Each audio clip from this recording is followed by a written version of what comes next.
आमच्या अलीकडची अडचण काय माहिती आहे? वडिलांनाच माहिती नाही मुलगा कितवीत आहे ते.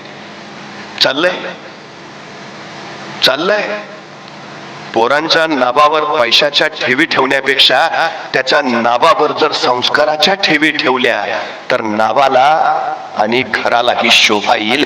ही सगळ्यात महत्वाची गोष्ट आहे. आम्ही ते करायला हवं. आम्ही कशासाठी जगतो? आमच्या जगण्याचं ध्येय काय आहे? आमची ही उद्याची पिढी, उद्याची मुलं घडावीत हे. मी आता येता नारायणगावच्या समोर एक 35 वर्षाचा येईल, 8-10 दिवसापूर्वी एक्सपायर झाला. लिव्हर बाद झालं. 35 वर्ष. त्याच्या वडिलांची भेट घेऊन आला. ज्या मुलानं वडिलांच्या उतार वयात त्यांच्या जगण्याला आधार द्यावा, ते वडील आता त्याच्या 2 वर्षाच्या मुलाला आधार द्यायला पुन्हा उभा राहिलेत. कुठली पिढी घडवतो आम्ही? काय करतो आहोत आम्ही? शांतपणे या सगळ्या गोष्टींचा कधीतरी विचार करायला हवा. उद्याची पिढी घडवणं हे आमचं सगळ्यात महत्वाचं कार्य असायला हवं. हे सगळ्यात महत्वाची क्षमता असतो तो प्रत्येक काय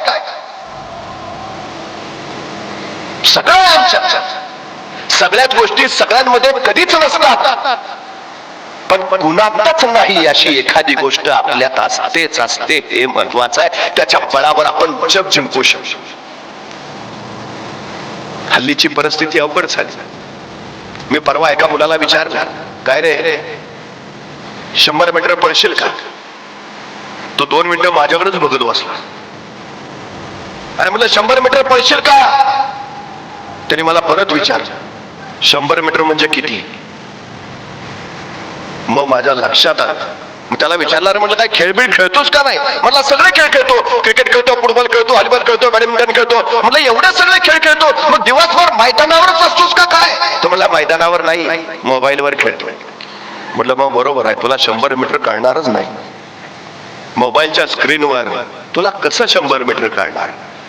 मग त्याला सांगितलं, इथून त्या गाड्या लागल्या तिथपर्यंतचे अंतर आहे ना, त्याला 100 मीटर म्हणायचं. पळशील का? तो 5 मिनिटं अंतरच बघत बसला. म्हटलं करतो प्रयत्न. अरे म्हणलं 100 मीटर पळायच्या, तुला कुठं 5 किलोमीटर सांगितलंय? करतो प्रयत्न. पळशील का? नाही. करतो ना प्रयत्न. बरं मला सांग, हे 100 मीटर अंतर पार करायला तुला किती वेळ लागेल? तो परत 5 मिनिटं बघत बसला. अरे मला सांग ना किती वेळ लागेल? 5 मिनिटं तर लागतील. अरे 100 मीटर पळायचं आहे. हो तेच ना, 5 मिनिटं तर लागतील. अरे ऑलिम्पिकचा हुसेन बोल्टचा रेकॉर्ड 7 सेकंदाचा आहे. तो 7 सेकंदात 100 मीटर पळतो. तू 10 सेकंद म्हण, 15 सेकंद म्हण, 20 सेकंद म्हण, 25 सेकंद म्हण, का 5 मिनिटं? माझं मला माहिती आहे ना. अरे बाळा 100 मीटर पळायचं आहे, किती वेळ लागला? सांगितलं ना 5 मिनिटं. मला सुचायचंच बंद झालं. तेवढ्यात त्याचा मित्र धावत आला. ए पळ पुत्र पिसाळले! इतक्या भयान वेगात पळत सुटला. 5 सेकंदात 100 मीटर. मी त्याला म्हटलं, तू तर हुसेन बोल्टचं रेकॉर्ड मोडलंस. त्याचं ऑलिम्पिकचं रेकॉर्ड 7 सेकंदाचा आहे, तू 5 सेकंदात 100 मीटर पळलास. म्हटलं मग कुत्रा मागं लागला होता. म्हणजे तुमच्यात 5 सेकंदात 100 मीटर पळायची क्षमता आहे. बाहेर कधी आली? संकट आल्यावर. मग संकट चांगली आहेत का वाईट आहेत? चांगली आहे. संकटांचं स्वागत करायला हवं. संकट तुम्हाला अडवायला येत नाही, संकट तुमची उंची वाढवायला येतात. अडचणी तुम्हाला थांबवायला येत नाहीत. अडचणी तुमच्यातल्या क्षमता बाहेर काढायला येतात. अडथळे तुम्हाला रोखायला येत नाहीत. अडथळे तुमच्यातली कौशल्य बाहेर काढता येतात. स्वागत करायला हवं. संकट, अडचणी, अडथळे. सावलीत झाड वाढत नाही, त्याला त्याचा संघर्ष करूच द्यावा लागतो. तेव्हा तो घडतो. आमच्या पिढ्या जर घडवायच्या असतील तर सगळ्यात महत्वाची गोष्ट आहे, त्यांचा संघर्ष त्यांना करू द्या. आमची अडचण काय आहे सध्या? मुलगा आईला विचारतो, आई सायकल शिकू का? नको, पडशील. पोहायला जाऊ का? नको, बुडशील. मग खेळायला जाऊ का? नको, धडपडशील. मग करू काय? टीव्ही बघ. कशी घडणार आहेत मुलं आमची? एखाद्यानं प्रचंड मोठं कर्तृत्व गाजवलं की त्याला गरुड झेप म्हणतात. त्यांनी गरुड झेप घेतली. गरुड झेप म्हणजे काय हो? आणि गरुडच का घेतो? तुम्हाला माहिती आहे गरुड कसा बनतो? गरुडाची आई तिच्या पिलाला जन्म देते आणि ज्या क्षणी ते पिलू या सृष्टीत येतं त्याच्या दुसऱ्या क्षणी त्या गरुडाची आई आपल्या त्या पिलाला आपल्या पंजात पकडते आणि सरळ आसमानात भरारी घेते, उंच उंच जाते. नुकतं जन्माला पिलू आहे, वारा म्हणजे काय माहित नाही, आभाळ म्हणजे काय कळत नाही, श्वास कसा घ्यावा समजत नाही, आईनं कुशीत घ्यावं, सांगावं, समजवावं, घडवावं, पण त्याच वेळेची आई त्याला पंजात पकडते आणि उंच उंच आसमानात घेऊन जाते, अगदी उंच. त्या पिलाला काही कळेना, त्या आर स्वप्न ऐकलं बघते आणि अपाट उंचीवर गेल्यावर ती आई त्या गरुडाच्या पिलाला पायातनं सरळ खाली फेकून देते. सण सण सण सण करते, खाली खाली येत आहे. पकड ना, याई घे ना, याई धर ना. त्याने खाली बघितलाय, खाली आता जमिनीवर आपटायचं आणि संपला मृत्यू ठरलेला. आत्मसात करतोय, आई आई. पण त्याची आई बघत नाही. आई फक्त आसमानात घिरट्या घालते. ते पिलू वेगात वेगात वेगात खाली येते आणि आता आपण आपटणार, मरणार. अशा क्षणी ते पिलू सगळी शक्ती एकवट स्वतःचे इवलेचे पंख बाहेर काढतं, वरावर स्वार करायचा प्रयत्न करतं. बघता बघता ताकद आणतं, वरावर स्वार होतं, पंख हलवायला सुरुवात करतं आणि त्या दिवशी भरारी मारतं आणि आईकडे पाहत म्हणतो, आई जमलं का? गरुड तिथून जन्माला येतो. सोडा ना आमची पोरं दुनियेच्या या भारात. घर तुझा तो, वार तुझा तो, तुझा तो विश्व घडाव. सांगा ना त्याला, बघा घडतायत का नाही. आम्ही जेवढ्या जेवढ्या महापुरुषांच्या गाथा सांगतो ती सगळी संघर्षात्मक तयार झालेली माणसं आहेत. चांगली परिस्थिती उपजत गुणांना कधीच बाहेर येऊ देत नाही.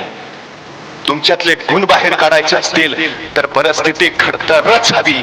ही सगळ्यात महत्वाची गोष्ट आहे, सगळ्यात महत्वाची. आमच्या मुलांना सांगा तुमची भूक कुठली आहे, काय हवंय तुम्हाला. 10वीच्या परीक्षेच्या वेळेला तालुक्याच्या गावी परीक्षा म्हणून भीमराव आंबेडकरांना त्यांचे वडील रामजी बाबा घेऊन तालुक्याच्या ठिकाणी आले. आईला सोबत आणणं शक्य नव्हतं, ते परवडणारच नव्हतं. रामजी बाबा म्हणाले मी स्वयंपाक करत जाईन, भीमराव तुम्ही फक्त अभ्यासाकडे लक्ष द्या. पेपर सुरू झाले. भीमराव पेपर द्यायला गेले, दुपारी पेपर देऊन परत आले. वडील म्हटले जेवून घ्या आणि अभ्यासाला बसा. भीमराव ताटावर बसले, जेवायला लागले. जेवता जेवता त्यांनी वडिलांना विचारलं, बाबा तुम्ही नाही जेवत? रामजी बाबा म्हणाले तुमचं होऊ द्या, तुमचं जेवण झालं की मग मी जेवतो. भीमराव जेवण आटोपते झाले आणि अभ्यासाला गेले. दुसऱ्या दिवशी पुन्हा पेपरला गेले, पेपर देऊन आले, जेवायला बसले. जेवता जेवता पुन्हा वडिलांना विचारलं, बाबा तुम्ही नाही जेवत? रामजी बाबा म्हणाले तुमचं होऊ द्या, तुमचं झालं की मी जेवतो. तिसरा चौथा 5वा दिवस असंच होत राहिलं. 6व्या दिवशी पेपर देऊन भीमराव आले, जेवायला बसले. जेवता जेवता त्यांनी वडिलांना विचारलं, बाबा तुम्ही नाही जेवत? आणि रोजच्या सारखं वडिलांनी सांगितलं तुम्ही जेवून घ्या, तुमचं झालं की मी जेवतो. पण जेवणाऱ्या बाबासाहेबांच्या लक्षात आलं मी रोज हा प्रश्न विचारतो आणि रोज बाबा सांगतात तुमचं होऊ द्या, तुमचं झाल्यावर मी जेवतो.